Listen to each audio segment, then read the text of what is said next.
Okay. तो जो आपने डाउट्स डाले थे उसके बेसिस पर मैंने कलेक्ट किया है कि किन किन चीज़ों पे बात करनी है। ठीक है, तो शुरू करता हूँ मैं एक एक करके। सबसे पहला था रिसोर्सेज टू यूज वेबसाइट्स और कैसे शॉर्ट नोट्स बनाने। सबसे पहले पीएसआर को समझते हैं एक बार, है ना, एक बार उसका सिलेबस देखते हैं। मैं स्क्रीन शेयर कर देता हूँ, रुको।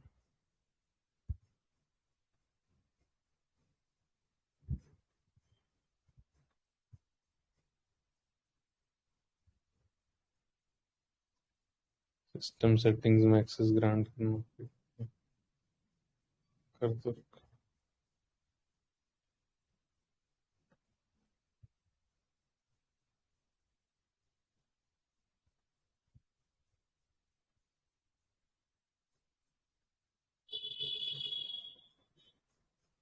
स्क्रीन शेयर हो रही है कि नहीं, एक जना बताओ।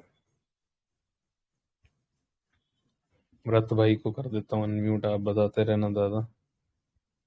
व्रत भाई,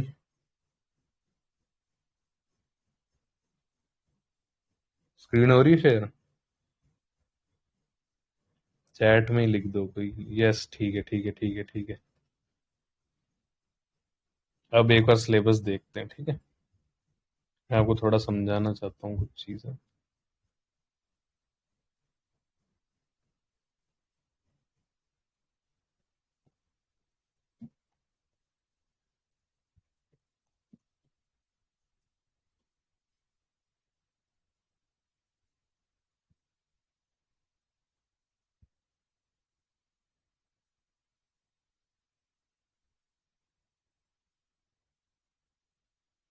कोई किसी का खोल लेते हैं यार।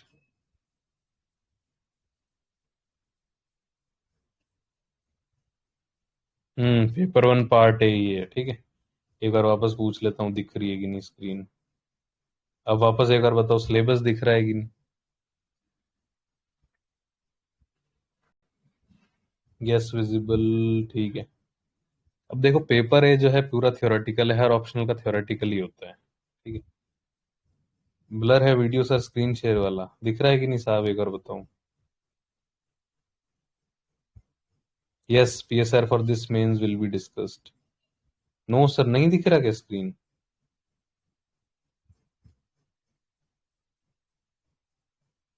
ब्लर है थोड़ा, अरे यार क्या इशू हो गया। वॉइस इज नॉट क्लियर, दिख रहा है बस थोड़ा सा ब्लर। अरे देखो, मेरा मकसद यही है बताने का कि पहला जो पार्ट है वो थ्योरी का है, जिसमें पॉलिटिकल थ्योरी की definition, theories of state, justice, equality, rights, democracy और आइडियोलॉजीज, फिर इंडियन पॉलिटिकल थॉट और वेस्टर्न, ठीक है। अब देखो, सेकंड बहुत जरूरी, आईजीपी, जो कि थोड़ा अपने मॉडर्न हिस्ट्री से वो होता है ओवरलैप, ठीक है। Political strategies of India freedom struggle, फिर इंडियन नेशनल मूवमेंट के परस्पेक्टिव, फिर इंडियन कॉन्स्टिट्यूशन। फिर ये जीएस2 जैसा सिलेबस है थोड़ा, Panchayati Raj, statutory commission, federalism, planning, caste, religion and ethnicity. Paper two का जो पार्ट है वो भी थ्योरेटिकल है, क्या कंपैरेटिव पॉलिटिक्स होता है, आईआर की थ्योरीज क्या है, क्या कॉन्सेप्ट्स हैं, अप्रोचेस क्या है, ग्लोबलाइजेशन क्या होता है, ठीक है। फिर यूएन की बात आ जाती है। सेकंड काफी डायनेमिक है, इसमें अपन बात करेंगे फॉरेन पॉलिसी, नाम, south Asia, global south, global centres of power, ठीक है। अब अपन ने डिस्कस कर लिया।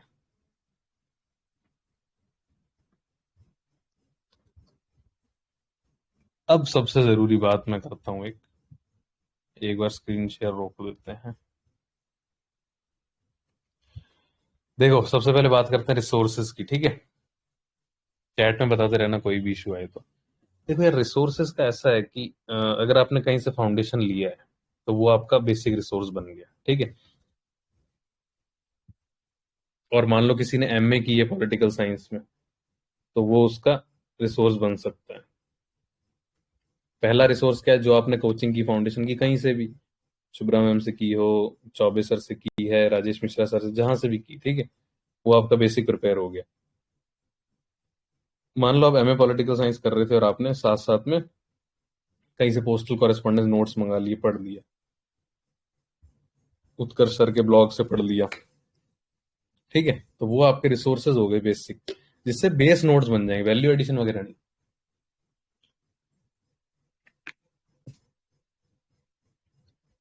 उसके बाद फिर वैल्यू एडिशन कैसे करें उस पर मैं बात करता हूँ। एक पीवाईक्यू की फाइल डाली है मैंने अपने चैनल पे। उसमें आप क्या करना, जैसे ही आपने कोई सेक्शन पढ़ा नोट से, मान लो आपने वेस्टर्न पॉलिटिकल थॉट पढ़ा, आपने देखो उसमें भी एक चेन है, मैं आपको वो आंसर राइटिंग में मैं बात करूँ कैसे लिंकेज करना है। प्लेटो से हम शुरू करते हैं, सोक्रेट्स, प्लेटो, फिर एरिस्टोटल, फिर माकियावेली, हॉब्स, लॉक, मिल, ऐसे करके आगे चलते हैं। जैसे जैसे आप थिंकर पढ़ रहे हो इनके पीवाईक्यू देखो। प्लेटो पे क्या पूछा है, इसकी जो कम्युनिज्म की थ्योरी थी वो क्या है, एजुकेशन पे इन्होंने क्या बोला है, जस्टिस पे इन्होंने क्या बोला है, ठीक है, और रिपब्लिक और लॉज में इनके आइडियोलॉजी में क्या डिफरेंस है, ऐसा पीवाईक्यू था, वो आपने स्टडी कर लिया। कहाँ से स्टडी करोगे, पीवाईक्यू के दो तीन सॉल्यूशन मार्केट में अवेलेबल है, एक ओनली आईएएस का है, एक स्टडी आईक्यू का है, एक किरण पब्लिकेशन की एक बुक है जो किसी आईपीएस और सर ने दोनों ने कोलैबोरेट करके लिखी है, वो आप देख सकते हो, ठीक है। या फिर किसी टॉपर ने अगर पीवाईक्यू लिखे हैं तो वो आप देख सकते हो। तो ये दो बेसिक अपनी अप्रोच होगी।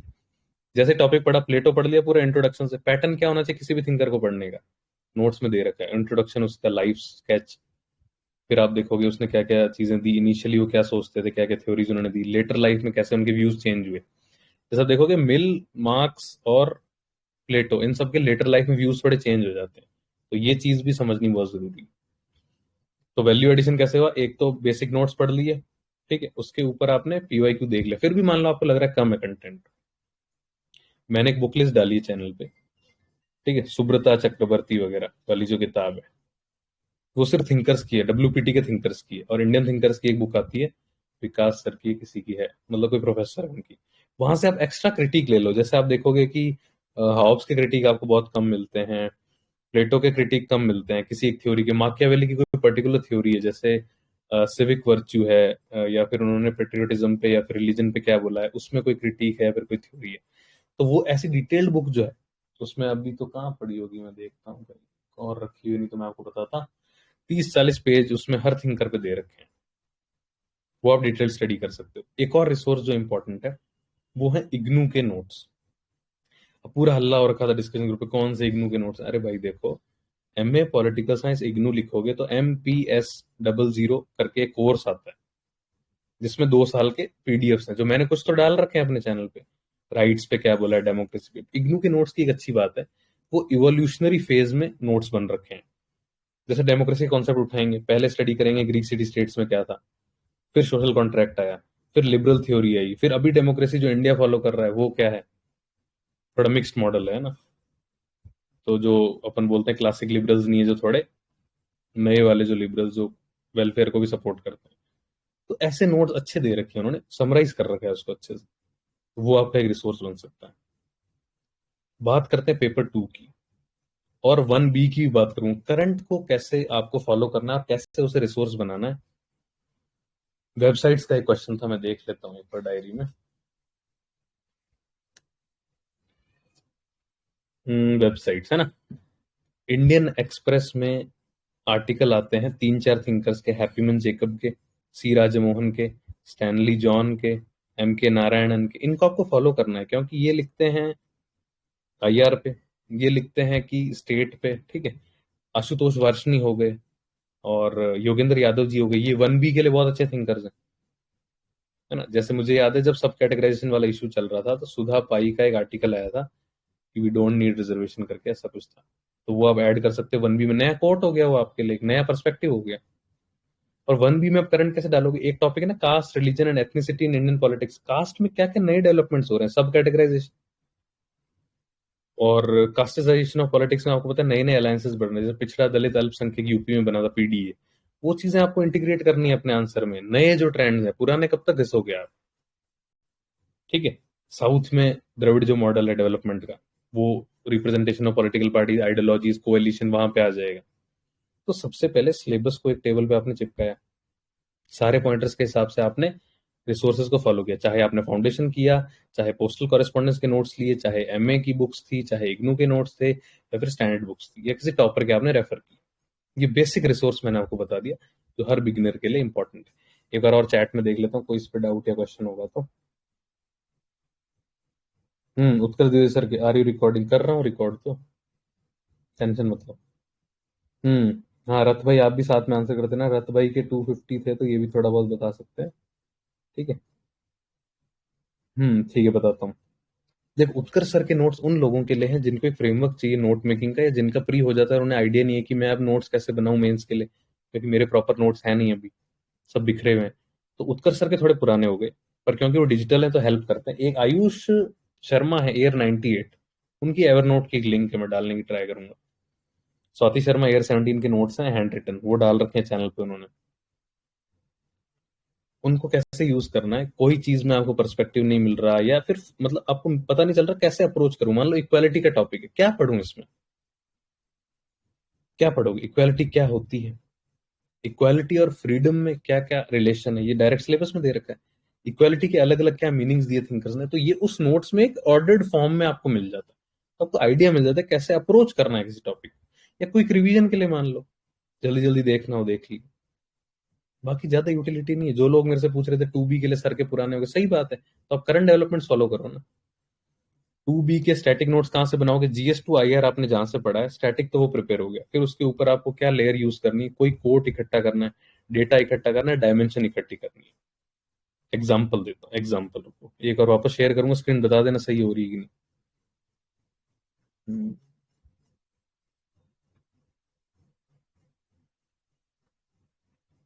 अनेबल टू, फर्जी है यार ये।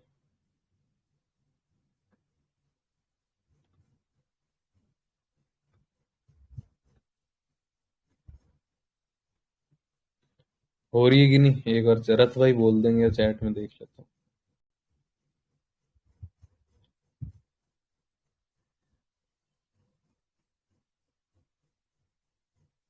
अरे हिंदी लिटरेचर वालों बाद में बताऊंगा, रुक जाओ। यस सर, ठीक है।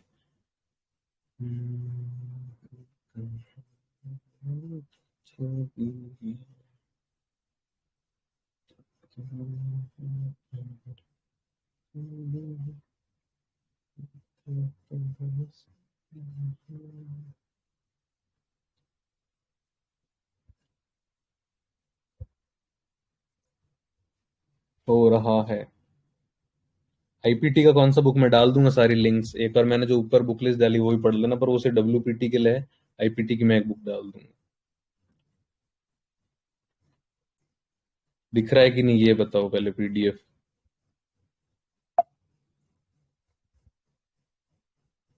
इट्स क्लियरली विजिबल ना, ओके ब्रो। मेरे को वहां जाना है ना।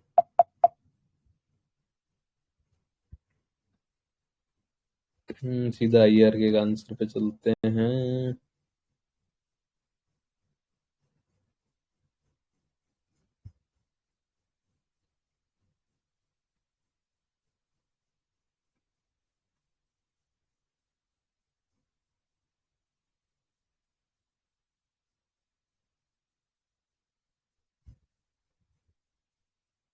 ये आंसर देखते हैं, ठीक है।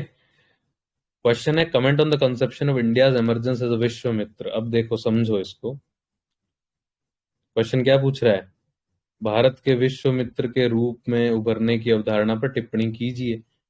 तो अब अपने को बताना है कैसे भारत विश्वमित्र बन रहा है। तो अगर आप सिर्फ इस पे थ्योरी लिखोगे, जो बच्चों का डाउट है, दिख रहा है कि नहीं बताओ सब। एक बार यस कर दो, फिर मैं आंसर समझा देता हूँ। एक यस भेज दो चैट में कोई।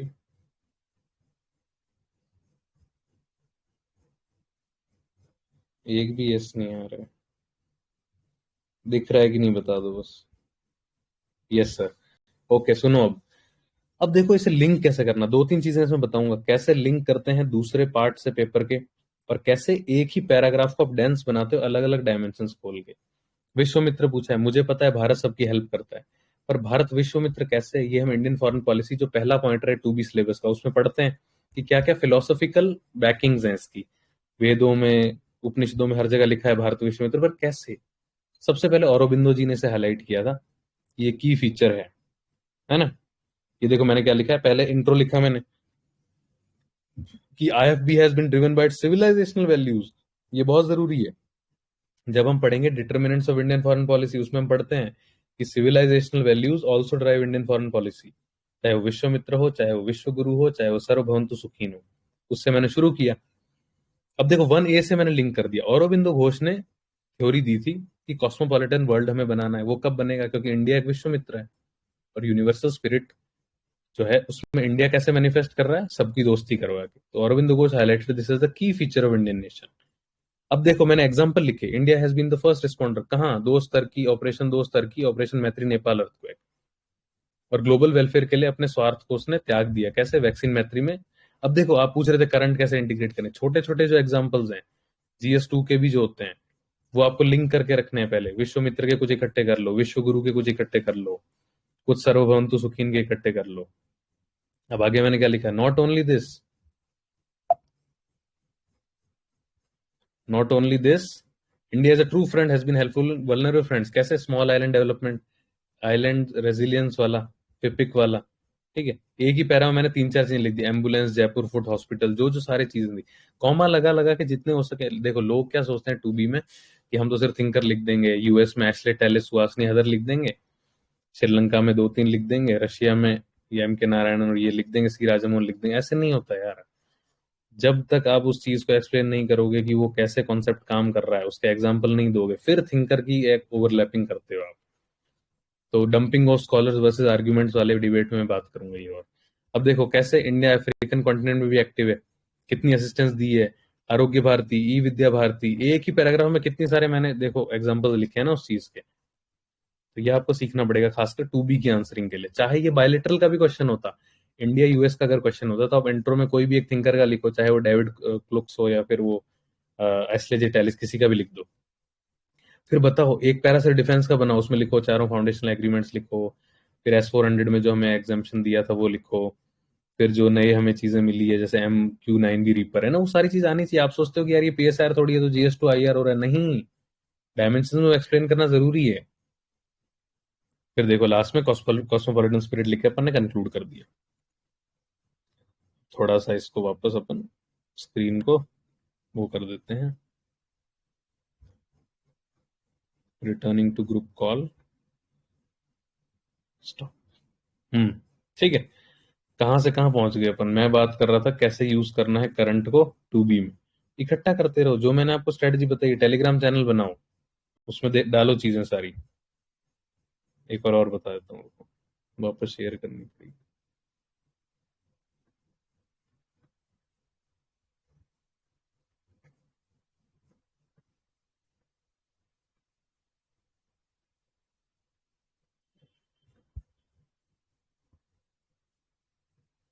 ये देखो, ये मेरा ग्रुप है टेलीग्राम का।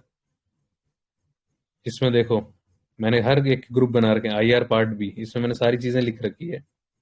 ओबामा पिवट टू एशिया, ये वो, कुछ भी नई चीज आती है तो वो लिख देता हूँ। ठीक है, ये देखो क्या मैंने ऐड कर रखा है। एक इंडस वाटर ट्रीटी पे कुछ आया था, फोरम आईज ने डाला, वो मैंने ऐड कर दिया क्योंकि आ सकता था। ठीक है, कुछ कुछ चीजें जो भी, ये एक आर्टिकल है देख लो, ये वॉर एथिक्स पे है, शायद शायद तक जितना मुझे याद है, सी राजमोहन वाला होगा ये। हाँ वही है, use of AI in war. ये मुझे पता था कि अगर मॉडर्न वॉर में आ गया तो मैं करंट का कुछ ना कुछ तो मेरे पास होना चाहिए। ये तो चलो मेरे नोट्स हैं फिशरी सब्सिडी पे, तो ये मैंने अपने चैनल पे फॉरवर्ड करके रख लिए।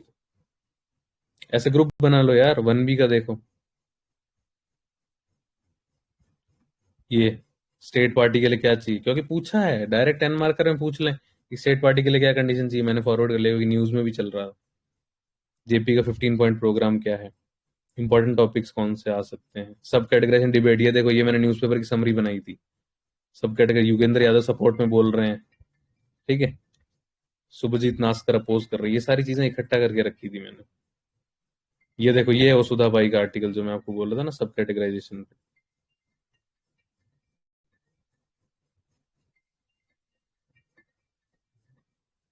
ये don't make some unequals more equal than others, ये मैंने यूज कर लिया डायरेक्ट कोर्ट में, कहीं पे भी अगर आ जाता है क्वेश्चन इसका। तो ये मैं आपको समझाना चाह रहा था।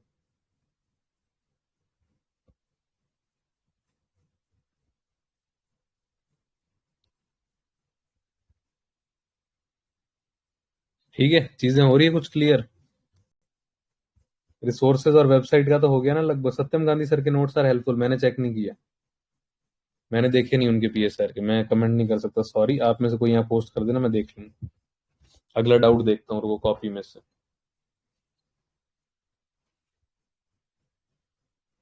CA value addition, CA notes for 1B2 भी बता दिया मैंने, सिलेबस बता दिया। यार इस बार जो मेंस दे रहे हैं उनकी थोड़ी बात करता हूँ, ठीक है। कितने दिन बचे हैं? 40 दिन है। 40 दिन में से 10 दिन पहले तो देखो ऑप्शनल छोड़ना पड़ेगा आपको, 7-8 दिन पहले। टेक्निकल वाले हैं तो वो तो नहीं छोड़ेंगे, जिनका पीएसआर है वो छोड़ना पड़ेगा। इन 30 दिनों में ऐसा करो, एक बार सिलेबस कर लो, 7-7 दिन का डिवाइड करके कर लो। 7 दिन बहुत होता है, 7 चौक 28, ठीक है।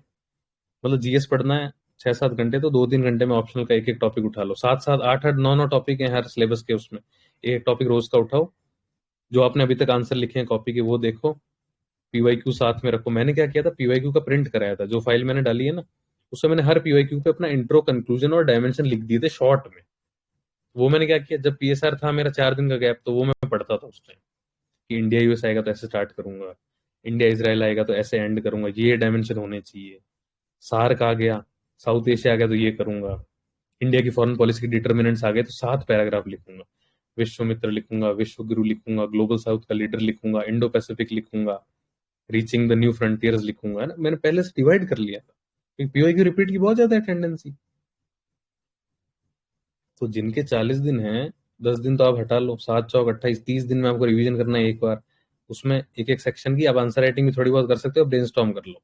और अभ्यास दोगे या जो भी पेपर दोगे आप, है ना, कोई भी सिमुलेटर एक देना है ऑप्शनल का, 30 दिन के एंड में या जब भी आप देना चाहो, ठीक है, ताकि प्रैक्टिस हो जाएगी एक बार लिखने की। तो अभी जो मेंस दे रहे हैं उनका ये मैं बता देता हूँ पहले ही। अरे ज्वाइन वो नहीं कर पाओगे आप मेरे, वो तो पर्सनल ग्रुप्स हैं उनकी, मैंने वो लिंक नहीं डाल रखी। सर बट ये तो किसी भी नोट्स में नहीं मिलता ना, शुभ्रा मैम ना इग्नू, क्या क्या नहीं मिलता?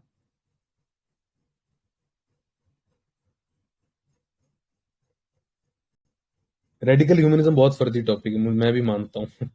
उसमें क्या करो, बेसिक जो नोट्स में लिखा है ना कि रेडिकल ह्यूमनिज्म ऐसे ऐसे इवॉल्व हुआ, एम एन रॉय का क्यों मन खराब हुआ कम्युनिज्म से, वो लिख दो। रेडिकल ह्यूमनिज्म के 4 डायमेंशन जो है, साइंटिफिक, ठीक है, और एक इकोनॉमिक है, सोशल है, पॉलिटिकल, वो चारों लिख दो, ठीक है। ऐसे करके थोड़ा कोशिश करना समझाने की।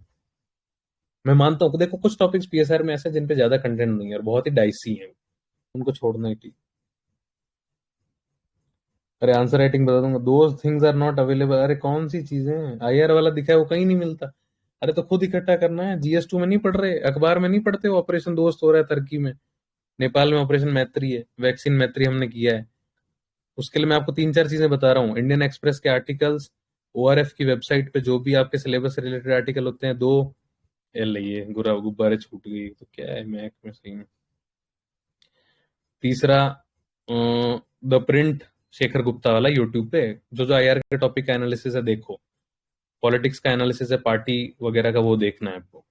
चौथा, 2-3 वेबसाइट्स हैं, डिप्लोमेट और आईडीएस से, मैं लिंक डाल दूंगा, चलो मैं सारा एक मैसेज बना के डाल दूंगा, टेंशन मत लो।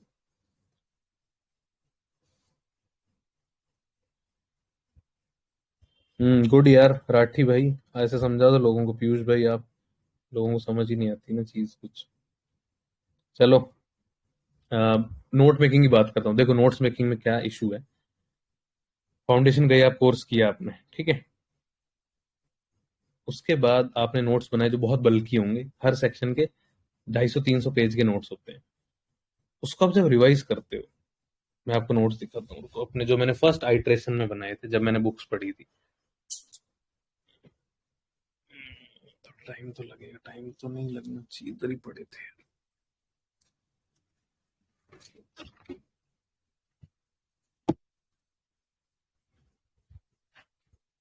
ये देखो, ये मेरे 2A के नोट्स हैं, ठीक है। मैंने क्या किया था, 2A की बुक्स पढ़ता था मैं, जेसी जौहरी पढ़ी मैंने, और नोट्स इधर उधर से देखे थे, थोड़े उत्कर्ष सर के देख लिए थे, फिर उससे टाइप करके बनाए थे 1 नोट पे।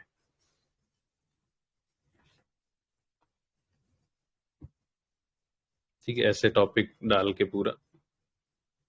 ये मेरे फर्स्ट आइट्रेशन के नोट्स है, पर ये बड़े हैं, ये बुकलेट आप देखोगे ना, प्रिंट कराई थी मैंने, कम से कम 100 पेज है इसमें। फिर इसको मैंने शॉर्टन किया था बाद में। तो जो आपके फाउंडेशन के नोट्स हैं वो आपके रिवीजन के नोट्स नहीं हो सकते, पहले फाउंडेशन के बना लेना। फिर जब भी आपको टाइम मिलता है अटेम्प्ट से पहले, तब एक बार शॉर्ट कर लो, हर चीज को शॉर्ट मत करो। अगर आपको आईआर की थ्योरी बड़े में लिखी है आपने 10-15 पेज में, रहने दो उसको। थिंकर्स लिखे हैं बड़े में, रहने दो। कुछ कुछ चीजें जो क्विक रिवीजन आपको करना है, थ्योरीज हैं, आइडियोलॉजीज हैं, और कुछ कॉन्सेप्ट हैं जैसे कि जस्टिस का कॉन्सेप्ट है, उस पर क्या क्या चीजें, एक टेबल बना के आप शॉर्ट कर सकते हो उसको। तो ऐसी कुछ चीजें आपको शॉर्ट करनी है, बाकी जो आपके बड़े नोट्स हैं वो रहने देना, ठीक है। ये बहुत एक बड़ी टेंडेंसी होगी, खासकर मैंने जब से अपलोड किया कि हर चीज के नोट्स होने चाहिए ना, वो जरूरी है। अब बात करते हैं, शॉर्ट नोट्स का हो गया ना एड्रेस, ज्यादा टेंशन नहीं लेनी इसमें। अगले साल प्री एंड मेंस के बीच में, हाँ तब शॉर्ट कर लेना थोड़े बहुत, जो जो की टॉपिक्स हैं, बाकी अपने जो बड़े नोट्स हैं वो रखना, उनसे रिवीजन आप कर सकते हो। देखो हिंदी माध्यम के लिए यार एक मेरे लिए भी बहुत बड़ा चैलेंज है, और ये मेरी लाचारी है कि मैं इसमें गाइड नहीं कर सकता आपको। मुझे बहुत ही दुख भी होता है जब मैं सोचता हूँ कि जो हिंदी को बढ़ावा देने की इतनी बातें चलती है, क्योंकि ये निजी क्षेत्र है ना, कोचिंग का जो क्षेत्र है वो निजी क्षेत्र है। निजी क्षेत्र को हिंदी बढ़े ना बढ़े उससे कुछ नहीं करता। अरे जब मेरे को बच्चों ने पूछा कि सर ज्योग्राफी ऑप्शन लें कि नहीं लें, अरे तो यार उसमें हिंदी में टीचर ही नहीं है, ये तो बहुत ही आश्चर्यजनक बात है। भारत इतना बड़ा एक, आप कोचिंग इंडस्ट्री आप देखते हो इतनी बड़ी है, हिंदी में टीचर ही नहीं है कुछ कुछ ऑप्शन उसके। बहुत ही दुर्भाग्यपूर्ण बात है ये। तो अब यार क्या करें ना, हिंदी में कंटेंट भी थोड़ा अलग है, आंसर राइटिंग की चीजें अलग है, पर जो बेसिक मैं चीजें आपको बता रहा हूँ, जैसे आईआर में मैंने कुछ चीजें आपको बताई, वही आप हिंदी में भी करोगे तो आपको हेल्प हो जाएगी। द प्रिंट जो शेखर गुप्ता सर बोलते हैं वो हिंदी में आप ट्रांसलेट उसको कर सकते हो। अखबार जो आता है जनसत्ता में अच्छे आर्टिकल्स आते हैं यार, इंडियन एक्सप्रेस का हिंदी एडिशन है वो, ओआरएफ की वेबसाइट पे हिंदी में अवेलेबल है संपादकीय, वो आप देख सकते हो। बेसिक नोट्स में बोलता हूँ, जैसे मिश्रा सर वगैरह उनके पुराने हो गए तो उनको आपको अपडेट करते रहना होगा, ठीक है। और यार ये तो एक, मैं क्या बोलूँ अब, कि जो हिंदी मीडियम से निकले भी हैं वो एफर्ट नहीं, मतलब किसी को नहीं बोलना चाहिए ऐसा, पर कोई हिंदी से निकला है और जब इतनी डिमांड है तो उन्हें आना चाहिए, मैं तो क्या बताऊँ इस चीज पे, ठीक है। तो माफी चाहूंगा आपसे।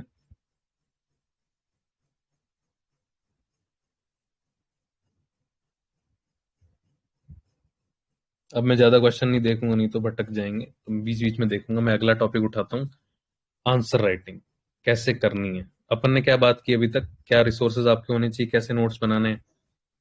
फिर अपन ने बात कर ली कि कहाँ कहाँ से वैल्यू एडिशन आप कर सकते हो, करंट अफेयर्स को कैसे इंटीग्रेट करना है। अब मैं बात करूंगा आंसर राइटिंग, जिसमें सबसे पहले मैं बात करूंगा एक बेसिक आंसर पीएसआर में क्या चाहिए होता है, हर सेक्शन की क्या अप्रोच होती है, और कैसे 10, 15 और 20 को स्ट्रक्चर करना है, ठीक है। इन तीन चीजों में बात करते हैं। सबसे पहले बात करूंगा आंसर राइटिंग कब शुरू करनी है। आपने फाउंडेशन ज्वाइन किया या फिर आपने नोट्स मंगाए पोस्टल से और आपने पढ़ना शुरू किया। मान लो आपने एक पूरा पार्ट पढ़ लिया, डेमोक्रेसी, राइट्स, इक्वालिटी, कास्ट, जो भी है टॉपिक आपने पढ़ लिया। अब आपकी एक बेसिक अंडरस्टैंडिंग बन गई। अब आप क्या करोगे, उस पे जो पीवाईक्यूज आए हैं वो जाके देखोगे। देख लिया आपने कि कास्ट और रिलीजन का रिलेशन पूछा है, कास्ट एंड इंडियन पॉलिटिक्स क्या अभी भी रेलेवेंट है, ऐसे दो तीन क्वेश्चन। अब आप टॉपर कॉपी जाके देखो कि उन्होंने कैसे आंसर लिखा।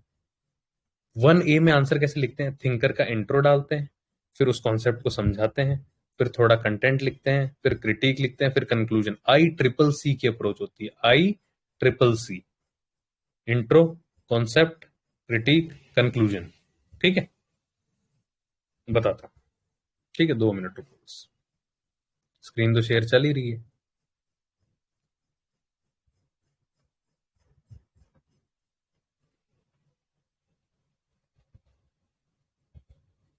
भाई कौन सी मीम में भूल गई, कहाँ सेव्ड मैसेजेस में ना।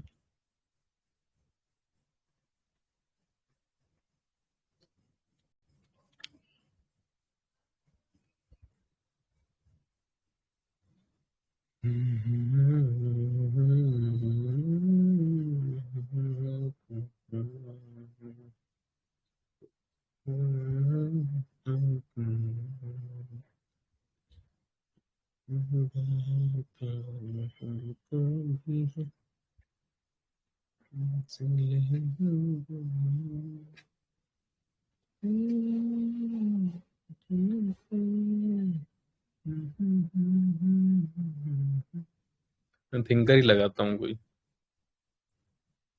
हम्म क्या है, जॉन लॉक पे सवाल है।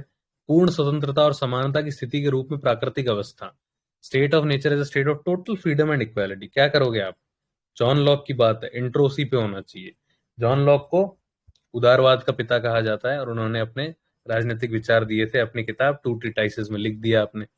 अब सीधा टॉपिक से लिंक करना है आपको, कि स्टेट ऑफ नेचर क्या होता है। सबसे पहले किसने दिया था? थॉमस हॉब्स ने। उसने क्या बोला था कि स्टेट ऑफ नेचर में लोग बहुत ही स्वार्थी होते हैं, बहुत ही नीच किस्म के होते हैं कि वो अपना स्वार्थ देखते हैं बस। और फिर जॉन लॉक ने अपने आइडियाज दिए थे। जॉन लॉक ने क्या बोला था कि स्टेट ऑफ नेचर में, प्राकृतिक अवस्था में, आदमी जो है वो तर्क से सोचता है, ना कि पैशन से। उससे क्या होता है? शांति की स्थापना होती है। और उन्होंने वो भी दिए थे, नेचुरल राइट्स। ठीक है, वो मैंने लिख दिया। फिर मैंने क्या लिखा है, ये अभी कॉन्सेप्ट चल रहा है, मैं कॉन्सेप्ट एक्सप्लेन कर रहा हूँ बस। इंट्रो मैंने डाल दिया, ठीक है। ह्यूमंस जो होते हैं स्टेट ऑफ नेचर में वो इक्वल है, क्योंकि पूछा है ना क्वेश्चन में कि state of nature as condition of equality and freedom. और उनके पास लिबर्टी भी होती है, वो अपनी एक्टिविटीज को, दोनों कॉन्सेप्ट मैंने लिंक कर दिए। पर ये पीस कैसे खराब हो सकता है? जो लोगों की मनोवृत्तियां होती है ना कुछ स्वार्थ को लेकर, वो। फिर इस डिस्टिंक्शन को, जो स्टेट ऑफ नेचर का है हॉब्स एंड लॉक का, ये उन्हें अलग बनाता है। पर इसीलिए लॉक को क्या कहा गया? Possessive individual. ये क्रिटिसिज्म है, किसने दिया था? सीबी मैकफरसन ने। तो मैंने क्रिटिसिजन लिख दिया। फिर कंक्लूजन पे आ गया मैं कि बहुत सारे स्कॉलर्स ने लॉक को बोला है कि वो जो पूंजीवादी हैं उनका एडवोकेट है, वकील है। पर फिर भी लॉक जो है वो मॉडर्न रेबुलरिज्म का फादर कहा जाता है, फाउंडेशन कहा जाता है। तो ऐसे करके ये ICCC का कॉन्सेप्ट आप समझे कि नहीं? बताओ।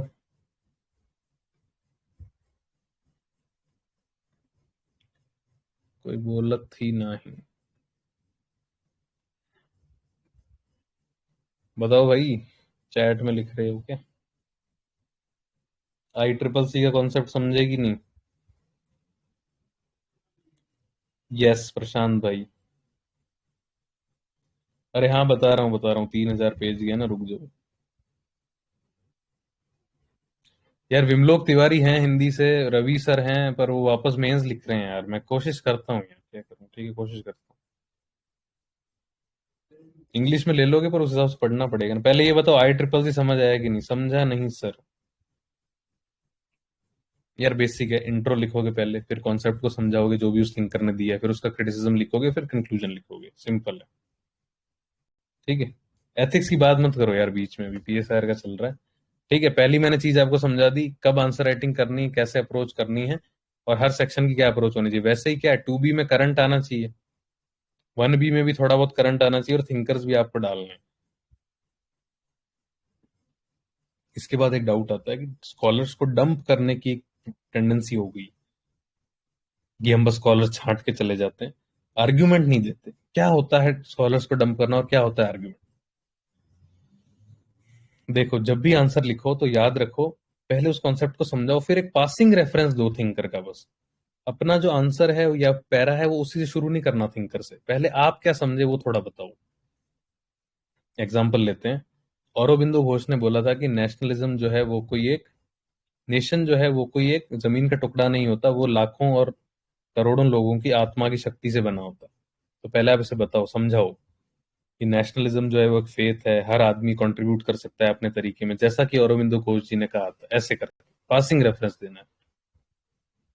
आप हर पैरा थिंकर से शुरू कर रहे हो, सिर्फ थिंकर का कोड डाल रहे हो, आपका आएगा ही नहीं एक्सप्लेनेशन, तो उसको क्या लगेगा चेकर को, यार इस बंदे की तो खुद की अंडरस्टैंडिंग बनी ही नहीं। कोई लंबे लंबे पैरा लिखने एक्सप्लेन करने के लिए 4-5 लाइन भी, तब पता चलेगा कि यार इसकी अंडरस्टैंडिंग बन रही है। मैं आपको एग्जांपल वापस दिखाता हूँ आंसर में।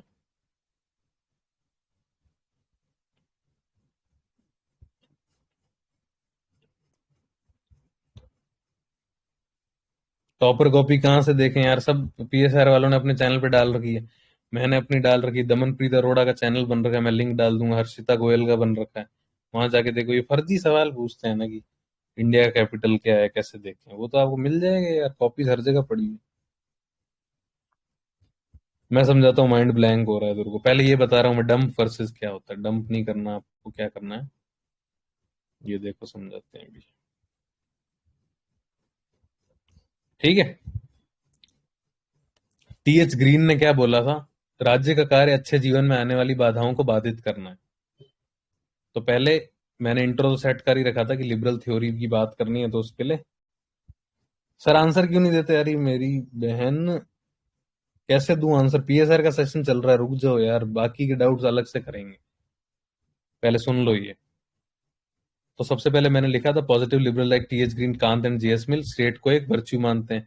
अब देखो मैं समझा रहा हूँ, TH ग्रीन क्या मानते थे कि स्टेट जो है वो इंडिविजुअल के राइट्स का फुलफिलर होता है और वो गुड लाइफ के ऑब्स्टेकल्स को हटा रहा है। उनके ही कोट को मैं एक्सपेंड कर रहा हूँ, समझा रहा हूँ।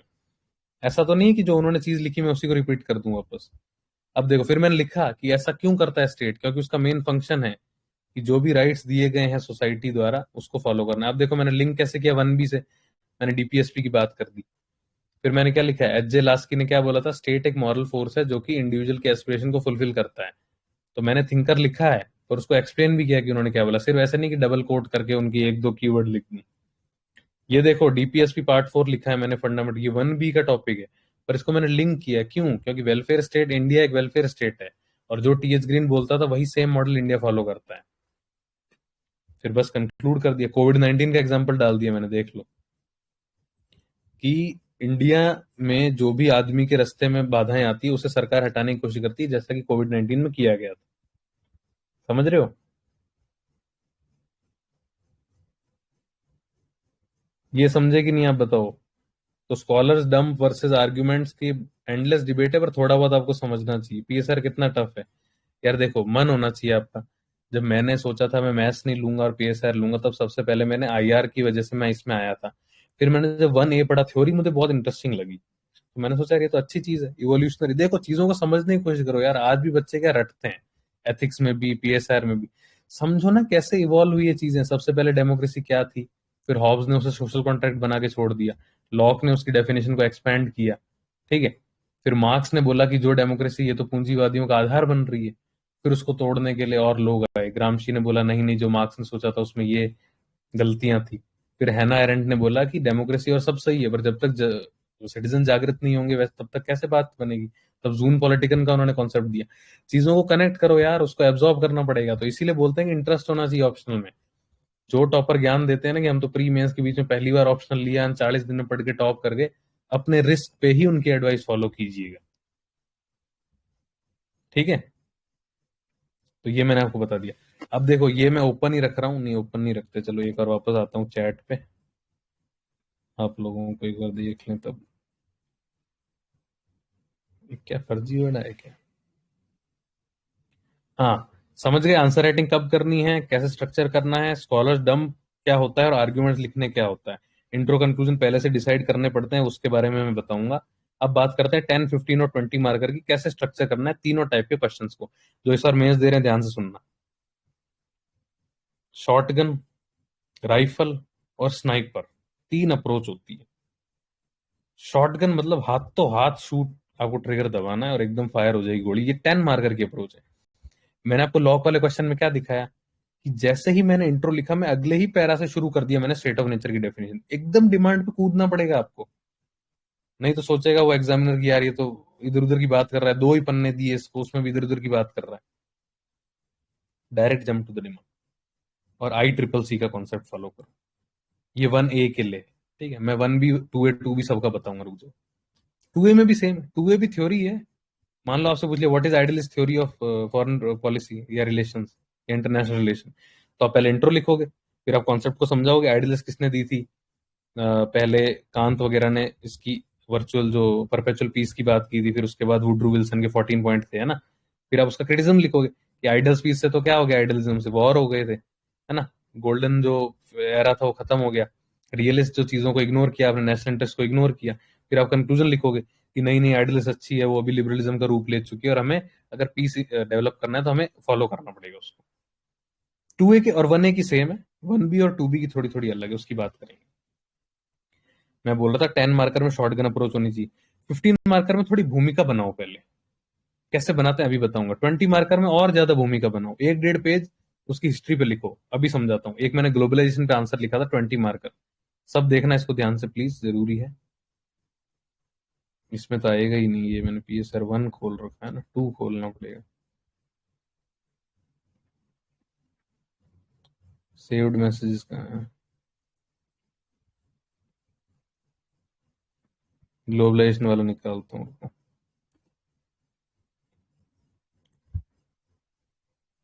वे में लिखा था शायद, E1C1D1 ही चल रहा है क्या? कैसे क्या, हाँ ये देखना अब आराम से।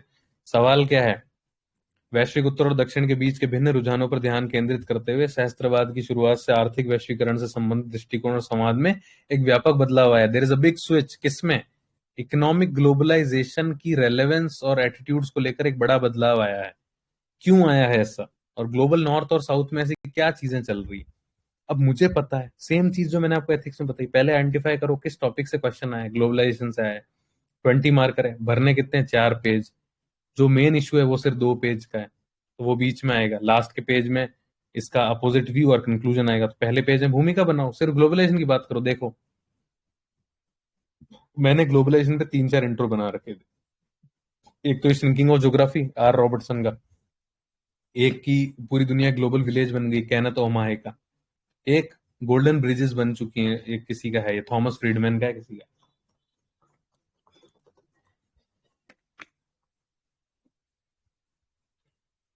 मुझे पता था ग्लोबलाइजेशन थीम बहुत रिपीट होती है, 10 मार्कर में भी आ सकता है, 20 में, दोनों में आ सकता है। तो अलग अलग इंट्रो तैयार किए थे। पहले इंट्रो दे दिया, फिर मैंने क्या बताया ग्लोबलाइजेशन से क्या हुआ, पॉलिटिकल, इकोनॉमिक और कल्चरल चेंजेस हुए। दोनों के एग्जांपल लिख दिए, तीनों के। फिर उसमें से सबसे व्यापक कौन सा था? इकोनॉमिक, क्योंकि क्वेश्चन यही पूछा था। अब मैं एक पेज के एंड में डिमांड पे आऊंगा, धीरे धीरे आ रहा हूं। फिर मैंने शुरू किया कि ग्लोबल नॉर्थ क्या चाहता था, एक पूरे पेज में। फिर ग्लोबल साउथ क्या चाहता था, वो लिखा। ठीक है। फिर लास्ट में मैं लिख दूंगा दोनों की बात सही है, पर हमें एक इक्वल ग्लोबलाइजेशन क्रिएट करना है। जैसे देखो देखो ये मल्टीपल चीजें एक पैरा में कैसे लिखे, कॉमा कॉमा लगा के। क्या ग्लोबलाइजेशन के लिए चैलेंजेस है आजकल? Protectionism, trade war, indigenous jobs, H1B visa, Brexit, USMC, सारे एक में डाल दी। इसी को बोलते हैं पैराग्राफ को डेंस बनाना। क्योंकि आप पूर्ण गाथा लिख रहे हो, एक पेज में पूरा समझा रहे हो चैलेंज के, अरे इतनी तो जगह ही नहीं है। फिर बाकी बाकी लोग तो अलग अलग डायमेंशन और ज्यादा पैरा में लिख देंगे, तो आपको कम नंबर मिलेंगे रिलेटिवली। फिर मैंने लास्ट में लिख दिया कि जगदीश भगवती ने बोला है ग्लोबलाइजेशन अच्छी चीज है। उनके डिफेंस में उन्होंने क्या बोला है कि जॉब्स और पर कैपिटा इनकम बढ़ी है, इसीलिए हमें क्या करना है, हमें ग्लोबलाइजेशन को हटाना नहीं है, हमें इक्विटेबल ग्लोबलाइजेशन, हार्मोनाइज ग्लोबलाइजेशन की तरफ बढ़ना है। ये देखो, तो ऐसे स्ट्रक्चर करो, डरना नहीं है। मैं आपको एक तरीका बताता हूँ क्या करना है आपको। जब आपको डर लगता है, जब आपको डर लगता है कि भाई कैसे करें, तो मैं करता था जो बहुत 20 मार्कर मेरे लिए इंपॉर्टेंट है, मैं उसका पीछे स्ट्रक्चर बना लेता था रफ में। क्योंकि यार ये ऑप्शनल बहुत जरूरी है। तो मैं पहले पेज पे ये चीज लिखूंगा, सेकंड पे ये लिखूंगा, थर्ड में ये, फोर्थ में। आप बोल रहे इतना टाइम नहीं होता सर, क्या करें? अरे तो प्रैक्टिस करो भाई, इस चीज की प्रैक्टिस करनी पड़ेगी जब आपको करना ही है ढंग से। एक बार और डाउट वाउट देख लेता हूँ।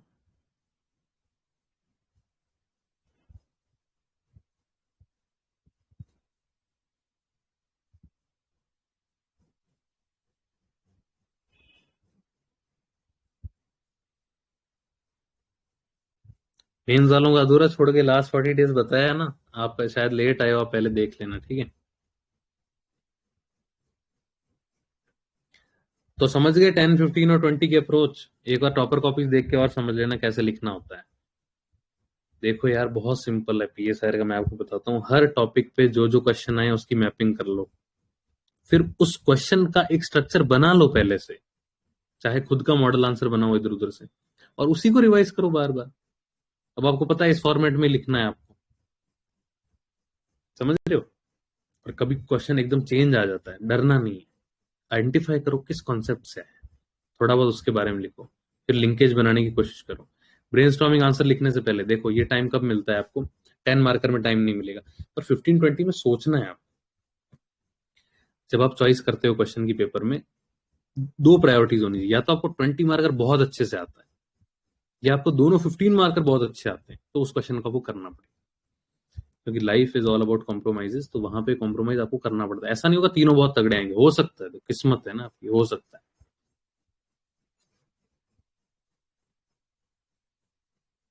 अरे अंश भाई रुक जाओ मेरे भाई, रुक जाओ यार, थोड़ा सा रुक जाओ। टाइम आता है आंसर लिखने का, रुक जाओ, बता रहा हूं। यार जब टाइम आता है आंसर लिखने का, ब्लैंक कैसे हो जाते हो?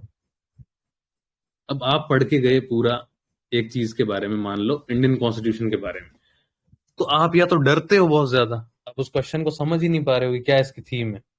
अरे तो उसके लिए प्रैक्टिस करना यार, ऐसा कैसे तू डर गया? कि अरे ब्लैंक हो गए, हाथ पांव फूल गए। इसीलिए तो लाइफ में स्ट्रक्चर बनाना जरूरी है यार, हर चीज को ऑर्गेनाइज करो। कि इंट्रो मेरा ये होगा, फिट कर दिया मैंने, ग्लोबलाइजेशन आएगा तो फिर मैं समझ गया क्वेश्चन क्या, उसके बारे में लिखना शुरू करूंगा। डरते क्यों हो यार इतना? कोई लाइव क्लास नहीं चलती मेरी, ठीक है? ये तो मैं ऐसे सेशन ले रहा हूँ अपने चैनल पे। अच्छा, हैंडगन शॉटगन नहीं था वो। शॉटगन राइफल और स्नाइपर। शॉटगन 10 मार्कर की अप्रोच है। इसका मतलब इंस्टेंट फायर, जल्दी डिमांड पे आ जाओ। राइफल मतलब थोड़ा डिलेड फायरिंग होगी और ज्यादा देर तक चलेगी। तो 15 मार्कर में आधा या एक पेज आप थोड़ी भूमिका बना सकते हो। जैसे रॉल्स की जस्टिस की अप्रोच पूछी है, आपसे पूछा है write the communitarian critique of Rawls justice theory. Rawls की जो न्याय की सिद्धांत है, उसमें क्या क्रिटिसिज्म किया है कम्युनिटेरियंस ने, समाजवादियों ने। तो उसमें आप लिखोगे, पहले रॉल्स की थ्योरी ऑफ जस्टिस पे लिख दो एक पेज, फिर आओ क्रिटिक पे। क्रिटिक आपको पता ही 2 पेज का है। ये बता, 20 मार्कर में 1-1.5 पेज की भूमिका बनाओ, फिर डिमांड पे आओ, क्योंकि 4 पेज होते हैं वो आप नहीं भर सकते डिमांड से सिर्फ। डिप्टी जेलर एग्जाम है, ऑल द बेस्ट भाई। ठीक है, अब मैं और देख लेता हूँ कॉपी में क्या क्या बचा है। लगभग कवर करने की कोशिश की है मैंने।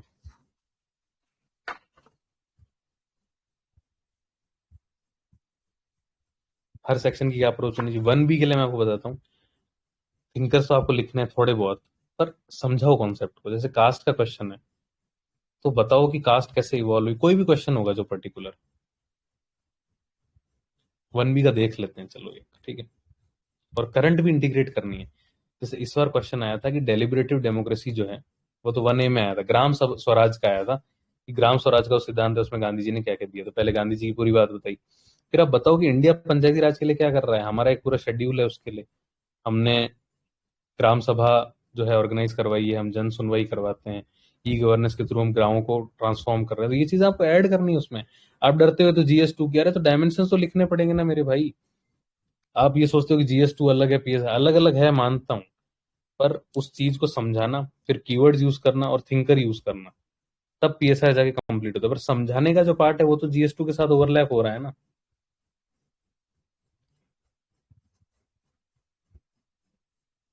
2026 के लिए अभी से PSI स्टार्ट करोगे बहुत लेट हो गया है, पर कर लो, दिसंबर तक कोशिश करो करने की। साथ में मेंस आंसर राइटिंग भी करना। यार इस बार कोई चांस है कि नहीं क्या पता, पूरा सेकंड पेपर बचा है, तो अब आपको ही पता है, वो तो भगवान आपका सहारा है। पर कैसे भी करके कंप्लीट करने की कोशिश करो। GS4 का पूरा एक सेशन पड़ा है थ्योरी का, वो आप जाके देख लो। केस स्टडी का जब मैं लूंगा तब आप वो देख लो। एग्जाम देने में 5 साल है, तो कैसे तैयारी करें? मौज करो यार, करते कोई मतलब नहीं है अभी। 5 साल है। न्यूज़पेपर का बहुत रोल है, अभी तो मैंने बताया आपको। 1B के लिए, 2B के लिए आर्टिकल्स इकट्ठा करना, करंट डेवलपमेंट देखना, न्यूज़पेपर बहुत इंपॉर्टेंट है।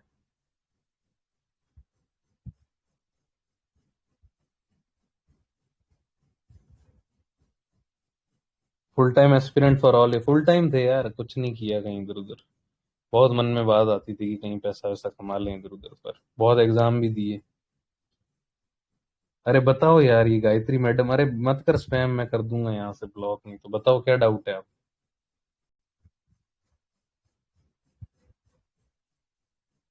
2026 में देना है। अरे हाँ, न्यूज़पेपर जो पढ़ना है पढ़ो। 2026 में देना क्या शेड्यूल होना चाहिए यार? मैंने आपको बताया ना, 11 महीने हैं, 4 महीने प्रीलिम्स के हैं, 7 महीने बच्चे हैं। उसमें आपको ऑप्शनल और मेंस रिवाइज करना है, एक और आंसर राइटिंग करनी है बस। यार हिंदी मीडियम के लिए क्या सजेस्ट करूँ? PSR का मेरे को आइडिया ही नहीं है ना। और जिस चीज में आइडिया नहीं होता उसमें बताना मूर्खता होती है, इसलिए मैं इस चीज पर मौन रहना चाहूंगा। PSR पेपर 2B के लिए करंट अफेयर्स बताओ कहाँ से पढ़ना है। न्यूज़पेपर, प्रिंट, ORF, कोई भी कोचिंग कंपाइलेशन निकाल रही लास्ट में, वो पढ़ सकते हो। एक टॉपिक पर 1.5-2 पेज का डिपेंड करता है ना, टॉपिक कैसा है। अब जस्टिस जैसा टॉपिक है, 2-3 पेज के नोट्स बनेंगे उसमें। PSR इसलिए चुना क्योंकि इंटरेस्ट था, मैथ्स में नंबर कम आते थे, कभी ज्यादा आते थे, और ना अपनी इतनी हिम्मत नहीं थी कि मैथ्स जैसा बड़ा तगड़ा ऑप्शन ले। इसलिए PSR ले लिया, क्योंकि IR और थ्योरी पसंद आई थी। GS क्लियर है बट ऑप्शनल नहीं पढ़ी है, तो पढ़ो यार। बुक लिस्ट सेंड कर रखे हैं चैनल पे एक बार, तो अभी और भेज दूंगा। 2B का स्ट्रक्चर बताऊं आपको? 2B का स्ट्रक्चर यही है कि सबसे पहले इंट्रो आप लिखोगे, फिर जो टॉपिक है उस पर डिपेंड करता है। मान लो कि बायलेटरल रिलेशंस पे टॉपिक है, तो आप हर डायमेंशन को एक्सप्लोर करोगे, military, economic, political, Indo Pacific, जो भी। फिर आप उसमें चैलेंजेस लिखोगे, क्वेश्चन पे डिपेंड करता है कैसा क्वेश्चन। ठीक है। अरे भाई साहब, सब सेम सेट ऑफ स्कॉलर्स डालेंगे तो आंसर कैसे डिफरेंस? जगदीश भगवती सब लिखेंगे? अरे भाई, तो जो सब लिख रहे हैं वो तो लिखना ही पड़ेगा। तू अलग से थिंकर बना देगा या खुद बुक लिख देगा उसपे? लोगों की अंडरस्टैंडिंग नहीं है टॉपिक की, उतना तो लिखो कम से कम। नहीं लिख पाते हैं लोग, भूल जाते हैं। ये यार बड़ी तगड़ी भ्रांति है। सब बच्चे सेम न्यूज़पेपर पढ़ रहे हैं सर, हम क्या करें? नया न्यूज़पेपर निकालो अपना। यार, जो एक सेट ऑफ स्कॉलर्स है वो तो होता ही है, पर आपको एनालाइज करने की शक्ति होनी चाहिए ना। जैसे डी ग्लोबलाइजेशन पे कोई क्वेश्चन आया, इस बार आया था जो, तो वो आपकी लेवल है कि आप सोचो कि डी ग्लोबलाइजेशन कैसे हो रहा है। यूएस पीछे हट रहा है, वीजा नहीं दे रहा। यूरोप जो है वो रिलीजियस इमिग्रेंट्स को रोक रहा है। ठीक है। मारियो द्रागी ने जो रिपोर्ट निकाली थी कॉम्पिटिशन, उसमें यह था कि चाइना को हमें अलग करना है इकोनॉमिक स्फीयर से, क्योंकि हमें वो डोमिनेट कर। ऐसी चीजें सब लिख देंगे क्या? नहीं लिख पाते।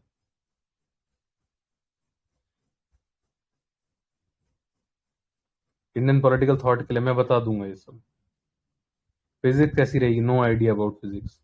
जीएस टू में मेंस पर्सपेक्टिव सोर्स, यार जीएस टू मैंने तो इधर उधर बहुत जगह से पढ़ा है, पर आपको कोई फाउंडेशन या छोटे कोई नोट्स मिलते हैं तो आप पढ़ सकते हो। और पीवाई की थीम्स एनालाइज करनी है। पहले एक दो पेज नोट सेंड कर देना, हैंडमेड। ठीक है, भेजेगी। 3,000 पेज के नोट्स हैं तो यार उसको शॉर्ट नोट्स बना ले भाई उसके। स्वाति शर्मा ने कैसे बनाए देख ले, 3,000 पेज के तो नहीं है वो, 300-400 पेज में निपटा रखते हैं। हाँ, मागा लिख सकते हो आप। आरएस मेंस के लिए आंसर राइटिंग प्रैक्टिस कब स्टार्ट करनी चाहिए? रोज करो ना भाई। कोर्स चल रहा है, साथ साथ में होती है सब्जेक्टिव आंसर राइटिंग, और जब मेंस आएगा तब तो करनी है। 100 आए पहले 2 टेस्ट में, अच्छा है यार, भगवान ही जानता है स्कोप है कि नहीं। यही भी यूज कर सकते हो ना, चैट जीपीटी से लिख सकते हो आप, सिलेबस फीड कर दो और बोलो इस हिसाब से मुझे एग्जाम्पल दो।